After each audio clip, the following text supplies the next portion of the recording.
Iran supporters హౌతీలు అయితే రెచ్చిపోతున్నారు. ఎర్ర సముద్రంలో సౌదీకి చెందినటువంటి ఒక నౌక మీద క్షిపణులు దాడి చేశారు. దాంతో ఆ నౌక అంతా కూడా కాలిపోయింది.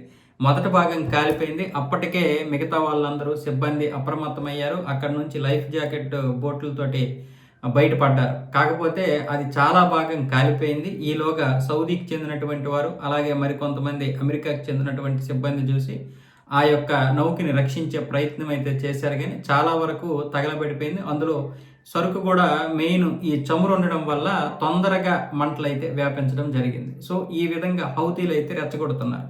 అటువైపు అమెరికా ఏమంటుందంటే హౌతీలు అంటే ఇరాన్కి చెందినటువంటి మద్దతుదారులు కాబట్టి దీనికి ఇరానే బాధ్యత వహించాలి. ఇరాన్ మీద మేము విపరీతమైనటువంటి చాలా తీవ్రమైనటువంటి దాడులు చేస్తామని చెప్పి అటువైపు అమెరికా అధ్యక్షుడు ట్రంప్ తన సోషల్ మీడియా ట్రూత్లో ఇప్పుడు పోస్ట్ పెట్టడం జరిగింది.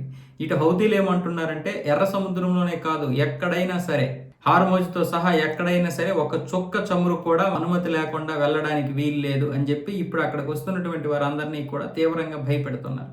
మొన్న ఈ మధ్య సోమాలికి చెందినటువంటి దొంగలు ఒక పడవను తీసుకొని వెళ్ళిపోయారని చెప్పారు.